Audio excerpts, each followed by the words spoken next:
Notre voyage sous les mers commence dans le ciel. 30 minutes de vol au-dessus de la Méditerranée jusqu'à notre point de rendez-vous.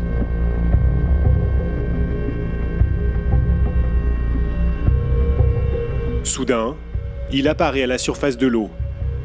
Le Casabianca, un sous-marin nucléaire d'attaque, ou SNA.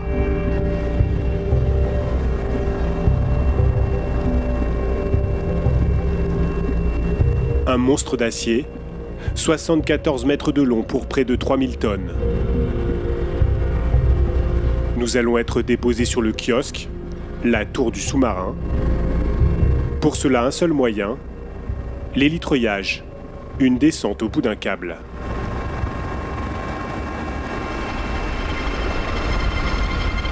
Ce jour-là, la mer est calme, l'opération se déroule sans accroc. Nous sommes réceptionnés par l'équipage du Casabianca, concentré sur la manœuvre.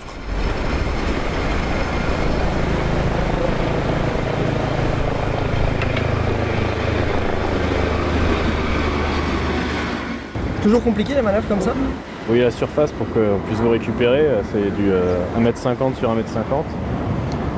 Il y a plusieurs dizaines de mètres de haut et en fonction de la houle, du vent, c'est pas forcément régulier, forcément il est obligé de stabiliser avec tout ça. Donc c'est des phases assez délicates. L'hélitreuillage terminé, les hommes s'entassent pour profiter de leurs derniers instants à l'air libre. Ils passent parfois plus de 1000 heures sans rejoindre la surface.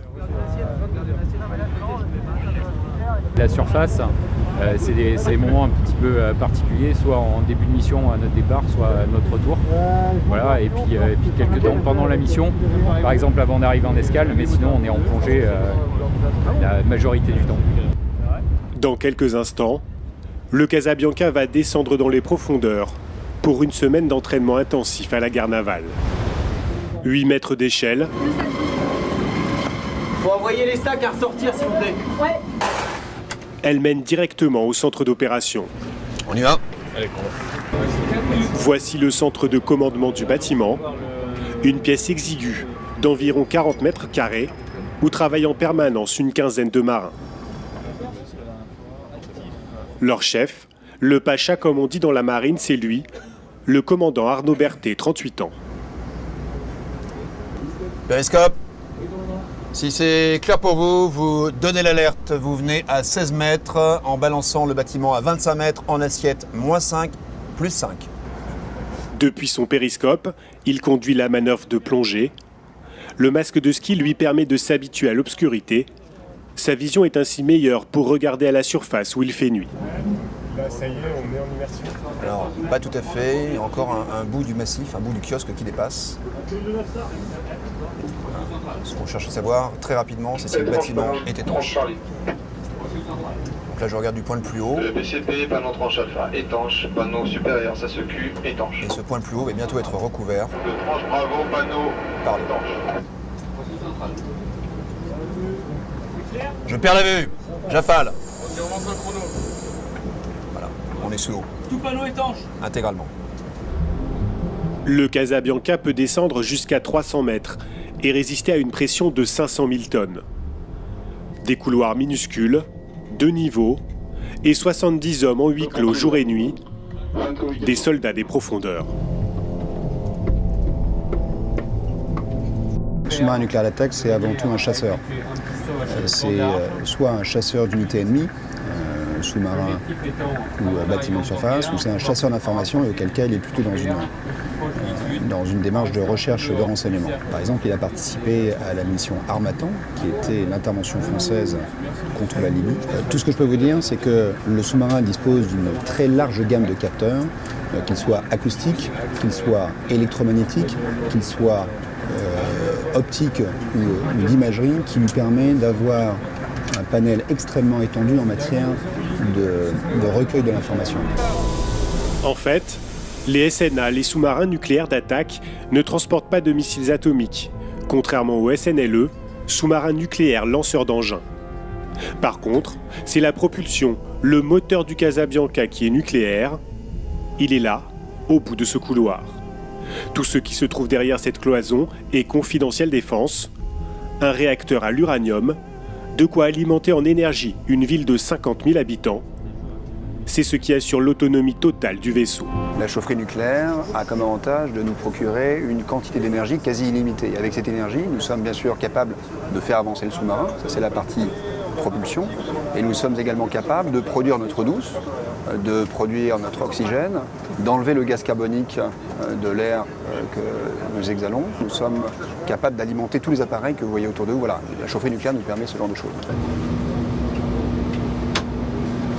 Car à bord d'un sous-marin, ça tourne 24 heures sur 24. Didier va ainsi reprendre son poste après un court repos. Vous avez dormi combien de temps là? J'ai dormi 1h15. C'est le système de quart qui règle toute la vie sur le sous-marin. Comme les 70 membres d'équipage, Didier travaille par tranche de 6 ou 4 heures. Là, j'ai fait le 8h-12h ce matin. Je reprends à 16h. Je quitte à 20h. Et ensuite, je reprends de 2h à 6h du matin. Au mieux, là, sur une nuit, par exemple l'année dernière, on a réussi à dormir 5 heures d'affilée. Après, 1 heure dans la journée. Donc au mieux, cumulé, en 24 heures, on va dormir 6 heures. D'ailleurs, Didier, 32 ans et 15 000 heures de plongée, est chef de quart. Il doit encadrer l'équipage, mais aussi gérer la navigation et assurer en cas de besoin le commandement. J'alimente électriquement le tapet. Alors, lieutenant, je vous écoute. L'équipe précédente quitte son poste. 51. Didier va prendre les commandes du Casabianca. On a bien eu, on a eu des bonnes perceptions. Ok, ça marche. On a une incohérence entre les deux biens pointés GE, ça vous fait un défilement de 2 degrés 4 gauche, ça fait une Dmax pour 12 nœuds à 10 000 mètres. Sous l'eau, le sous-marin est aveugle. Un navire qui ne voit rien. Les sous-mariniers vivent donc dans un autre monde. Un monde où ce sont les sons, les bruits, les ondes qui permettent de se diriger et de faire la guerre. Le sous-marin a plusieurs oreilles, les sonars par exemple. Il capte les bruits émis par tous les navires alentours. Les hommes appellent donc les bateaux des bruiteurs. Tout ça, ce sont différents sonars. Donc le sonar va vous dire, à l'instant T0, j'ai un bruiteur qui est devant, T+2, j'ai un bruiteur qui est à ma droite, T+3, il est un petit peu plus loin sur ma droite. L'élaboration, on va le voir défiler, en fait on appelle ça le défilement chez nous, le son qui se déplace dans le temps.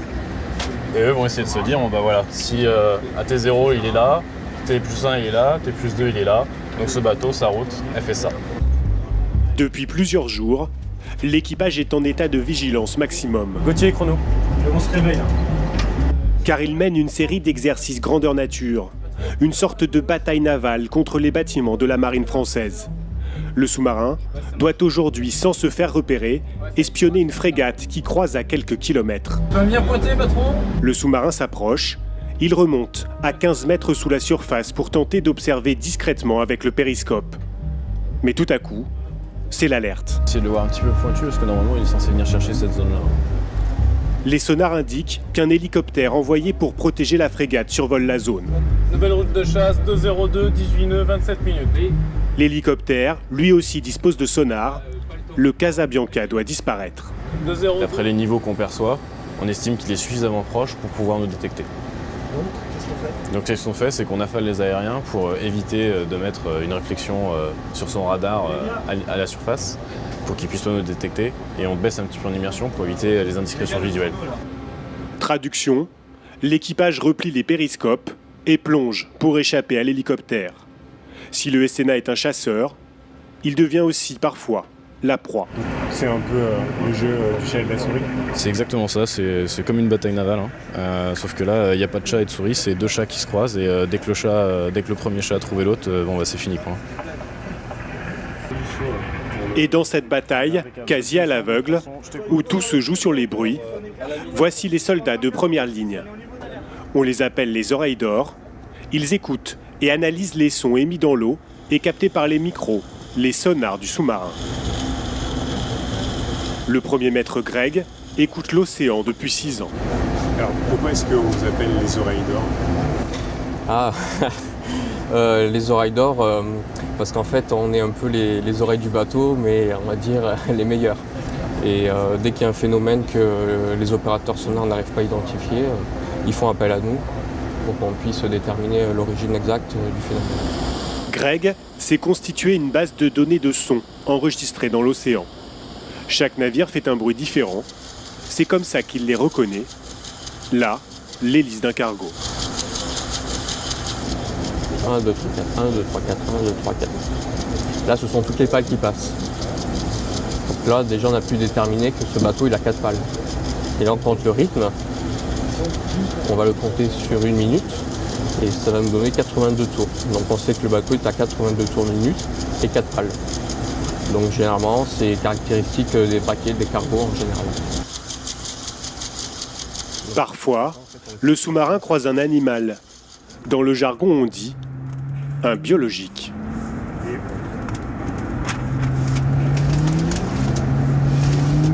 Donc là, nous sommes en train d'écouter une baleine. Donc c'est très très rare d'entendre des baleines.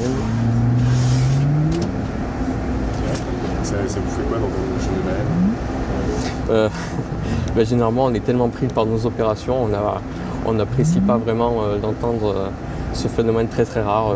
Nous sommes là plutôt pour détecter les bâtiments de guerre et les sous-marins.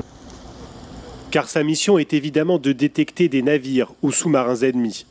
Les oreilles d'or font la différence entre le bruit de l'hélice d'un sous-marin anglais et celui d'un sous-marin russe. Et certaines fréquences vont nous permettre de déterminer justement de quelle classe, donc ça veut dire quel type de construction il est, et ainsi de déterminer son pays, donc savoir si c'est un sous-marin ami ou ennemi. Dans le sous-marin, tout est donc conçu pour capter les bruits, mais aussi pour en émettre le moins possible. Du réacteur nucléaire, très silencieux, en passant par les systèmes de ventilation, jusqu'à la machine à préparer la pâte à pain. Et alors, qu'est-ce qu'elle a de particulier cette machine? Elle est posée sur cylindre bloc, ça évite de transmettre dans l'eau les vibrations du pétrin via la coque, pour éviter de faire du bruit, d'être repéré. Olivier est le boulanger du Casabianca. 2 fois par jour, il fabrique du pain frais pour l'équipage, même si le plan de travail est rarement stable. Là, c'était quoi l'annonce en fait? En fait, c'est qu'on est proche d'un bâtiment. Donc là, on est en train de plonger en fait. Là, on est en train de descendre en immersion très rapidement, pour éviter justement une possible collision. C'est pour ça que c'est assez éprouvant comme métier aussi. C'est qu'on reprend la vue, de 200 mètres, on remonte à 55 mètres, de 55 mètres, on remonte à 16 mètres. Donc on prend des assiettes, on est tout le temps sur les jambes. Et puis, vous n'avez pas vu, mais la porte là, du frigo elle s'est ouverte. Ce qu'on risquait là, c'est de vider le frigo par terre là. Et donc, pour le qu'il y ait des sauces et tout, c'est fini. Il faut. Hein. Olivier n'est pas seulement boulanger. Il est avant tout le commis du navire, chargé de gérer les provisions. Une partie est stockée sous la cuisine, dans la cambuse, de la viande congelée, de la volaille, du poisson. On n'est pas loin des 10 tonnes de vivres en fait. Voilà. Il y a aussi du frais, de quoi tenir pendant 45 jours sous l'eau pour 70 personnes. Essentiellement du fromage, des yaourts, des fruits, du beurre, de la crème fraîche, les salades. Parce que le problème qu'on redoute, c'est le scorbut, le manque de vitamines. Le scorbut, une maladie mortelle due au manque de vitamine C, le fléau des marins depuis l'Antiquité et qui, étonnamment, semble toujours redouté par les marins modernes. Alors que les exercices militaires se poursuivent, Patrick, le chef, veille lui au bonheur de l'équipage. Dans sa cuisine de 4 mètres carrés, il prépare 140 repas par jour et à chaque fois, le menu est différent. Donc aujourd'hui, c'est chou-fleur, petit gratin de chou-fleur frais, sauté plutôt, avec une blanquette de veau au poireau, frais. Sur le Casabianca, comme dans la plupart des navires militaires, tout le monde mange le même menu, mais pas dans la même assiette. À l'étage supérieur, Jérémy dresse la table dans le carré des officiers. Il est le maître d'hôtel du sous-marin. Je suis le maître d'hôtel commandant, je suis là pour n'importe quelle de ses exigences. S'il a une demande particulière, je dois pouvoir la satisfaire. Donc vous ne travaillez qu'avec les officiers? Qu'avec les officiers. Après, il n'y a que eux que je sers à proprement dire, dont je prends soin. C'est de la vraie argenterie? C'est de la vraie argenterie. Alors c'est quoi ça? Ça, c'est ma cave à vin. Sous les moleskines ici, là, on a des rouges, tout là. Après, là, on commence à partir en rosé et blanc. Là, le second m'a conseillé un cep, Côte du Rhône, pour le repas.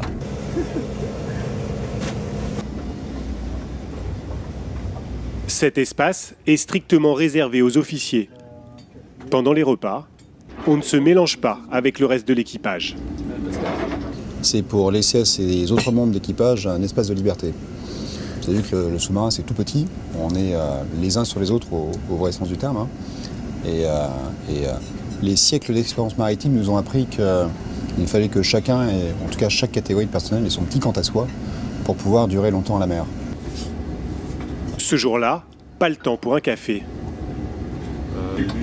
Ça sent l'hélico, contact. Il faut vite tenter d'échapper à l'hélicoptère qui, à nouveau, traque le sous-marin. Nicolas, tu t'es fait gauler? En séance d'entraînement, la course-poursuite ne s'arrête jamais. Au même moment, à l'étage inférieur, une partie de l'équipage termine son repas. Le chef a préparé un tiramisu, comme à la maison. Ah, elles sont les bougies là. Romain, second maître, fête ses 28 ans. Joyeux anniversaire. C'est sympa. Quand vous avez votre famille qui est un peu loin, d'avoir quand même quelqu'un qui vous fête votre anniversaire, c'est quand même super sympa. C'est pour ça qu'on dit souvent que quand on embarque sur un sous-marin, c'est une deuxième famille. Vous voyez. Comme quoi, c'est une réalité. On ment pas. Donc du coup, ouais, ça fait partie des choses qui nous font tenir, vous voyez. Allez. Pat, oui. Merci mon Pat. C'est rien, Romé. Joyeux anniversaire. Un moment de détente avant de reprendre l'entraînement. Dans quelques minutes, les sous-mariniers doivent couler un navire, une simulation de combat. Et ta frégate, elle est où? Ce jour-là, le Casabianca, juste sous la surface, traque une nouvelle frégate française, la Gazelle. Prends la veille au périscope de veille. Ok, elle est là, top. La Gazelle est dans le viseur du Casabianca. La Gazelle est à 7000 mètres en 10 gauche. Comme à la guerre, le commandant et ses hommes doivent la couler, mais pour de faux. Poste de combat. À l'étage inférieur, là où sont stockées les 14 torpilles du navire, voici celle qui va être tirée sur la Gazelle. Autorisation d'ouvrir la porte culasse du TST numéro 3 et de mettre une F-17 au tube. Bien pris. Le chargement prend une dizaine de minutes. Aujourd'hui, la torpille utilisée est une arme d'exercice. Elle ne peut pas exploser, mais les marins vont essayer de l'envoyer sous la frégate, comme en combat réel. Verrouillé. Bien. Attention, point bien pointé sur les gazelles. Oui, sur les gazelles. Bien vu. Tube 1, feu. Feu tube 1, azimut de feu 006, cap de l'arme 009, temps de parcours 6 minutes 15. Le sous-marin est à 15 mètres sous les flots lorsqu'il lance sa torpille. Depuis son ordinateur, un opérateur la dirige grâce à un fil. On appelle ça le fil au guidage. Elle est guidée, elle a un fil qu'elle déroule, un fil de plus de km qu'elle déroule, et ce qui permet de communiquer avec elle dans les deux sens. Sur cet écran, l'équipage suit en temps réel le déplacement de la torpille. Minute après minute, elle se rapproche de sa cible. Top la gazelle. La torpille atteint sa cible juste sous la coque de la frégate, là où elle aurait explosé en combat réel. Il me manque l'azimut. La dernière fois qu'un sous-marin français a tiré une torpille pour de vrai, c'était lors de la Seconde Guerre mondiale. Mais c'est le principe, il faut être prêt.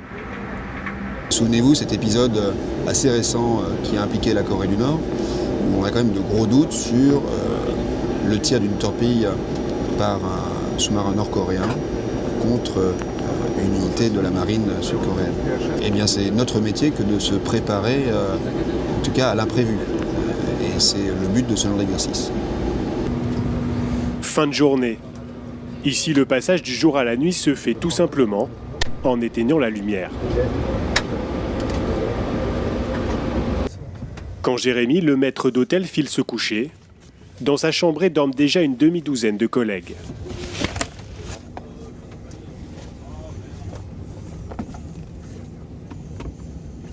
C'est pas trop dur à vivre, la promiscuité dans le bateau. Non, après c'est la bonne volonté de chacun, on ne dérange pas les autres. 50 cm de large, 50 cm de haut et 1,80 m de long, c'est tout l'espace privé dont disposent les sous-mariniers. À force, on se rend compte que le peu d'espace qu'on a vraiment à soi, en fait, c'est déjà bien. On a déjà quelque chose à soi. Du coup, pas de place, loin de sa famille. Ici, on personnalise le moindre centimètre carré. Et c'est qui alors? Là, vous avez ma femme. Et là, vous avez mes parents. Et des amis. Ça permet un petit peu de changer d'air. Là, je m'allonge. J'ai une petite photo et on pense à autre chose. Après sa longue journée, Jérémy n'a qu'une envie, trouver le sommeil. Au-dessus de son lit, il y a 300 mètres d'eau de mer. À bord du Casabianca, seul le commandant a une chambre rien que pour lui. C'est là qu'il reçoit les messages de sa famille, comme pour chaque membre d'équipage, un par semaine. Mon cher amour, j'ai très peu de temps avant de devoir envoyer ce mail, ce sera donc rapide. Ce message, c'est le dernier envoyé par sa femme. Elle est enceinte. L'essentiel, c'est le petit qui continue de pousser, et ça c'est vraiment bien. Je t'assure que j'ai vu ses doigts, j'ai encore du mal à y croire et à réaliser, et j'attends l'échographie dans une semaine avec énormément d'impatience. Quand je lis son mail, ce que j'attends et ce que j'espère en tout cas, c'est que tout aille bien et que je le sente dans son écriture, que je connais par cœur évidemment, et que je vois voilà, que tout va bien, qu'il n'y a pas de manque, en tout cas pas de manque visible. Et là en tout cas c'était le cas. Ce sont des mails qui font énormément plaisir. D'ailleurs, ces messages sont filtrés. Ce ne sont que des bonnes nouvelles pour ne pas atteindre le moral des sous-mariniers. Lorsqu'ils ne travaillent pas, les marins se retrouvent généralement à la cafétéria. Les hommes s'occupent comme ils peuvent. Il y a une bonne ambiance à bord? Il y a une bonne ambiance, vaut mieux quoi. On est 70 bonhommes enfermés, oui, il y a une bonne ambiance entre nous quoi. On fait en sorte que ça se passe bien. Et ceux qui veulent prendre l'air n'ont qu'une option, faire du sport dans la salle des torpilles. Le bateau n'est pas très grand, donc c'est un peu le seul endroit où on peut un petit peu faire des pompes et des tractions. Car dans le huis clos du sous-marin, la dépense physique est très limitée. À terre, on a l'habitude de marcher quand même à longueur de journée, on a l'habitude quand même de se dépenser ici. Si on fait 50 pas dans la journée, c'est déjà énorme. Donc je pense que pour certaines personnes, on a quand même besoin de se dépenser dans la journée, quoi. La légende veut qu'à leur retour de mission, les femmes de sous-mariniers retrouvent leurs maris plus gras qu'elles ne les ont laissés. D'ailleurs, voici l'heure du retour. La semaine d'exercice touche à sa fin. Pour remonter à la surface, Didier, le chef de quart, est à la manœuvre. Allez, Guillaume, prends-le. 24-0. Olivier le commis, lui, est à la barre. Dans un sous-marin, chaque homme doit être capable de piloter. En quelques minutes, le navire a percé les flots. Avant de voir le ciel, ils ont parfois passé 45 jours sous l'eau. Cette fois, même après une semaine en immersion, l'air et la lumière, comme une renaissance. C'est bon? Allez, je m'occupe de l'autre.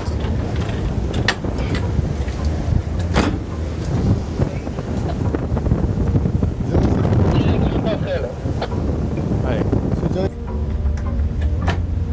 Le bruit du vent dans les oreilles, l'effet du vent sur le visage, tout ça, c'est des choses qu'on a tendance à oublier. Et là, on le retrouve avant tout le monde.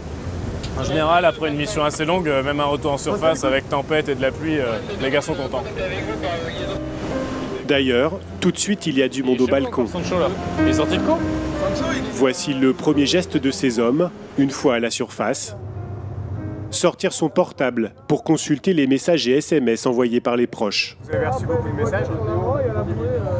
Quelques-uns, dont ceux de ma compagne, qui m'a envoyé des photos de mon fils.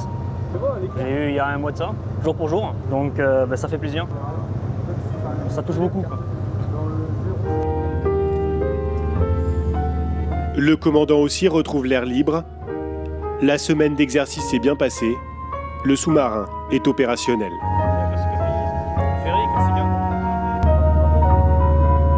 Ce que je trouve quand même assez extraordinaire, c'est que tous ces hommes jeunes sont complètement volontaires pour ce métier qui est extrêmement exigeant, complètement hors norme, et qu'à chaque fois ils arrivent à donner le meilleur d'eux-mêmes. C'est réellement gratifiant. C'est réellement gratifiant. Le Casabianca va rejoindre la rade de Toulon. 3 jours de réparation et d'approvisionnement en armes et en nourriture. Ces hommes repartiront aussitôt, cette fois pour 3 mois de mission, 3 mois à surveiller les flottes étrangères et à recueillir des renseignements, loin de leur famille, vers une destination confidentielle.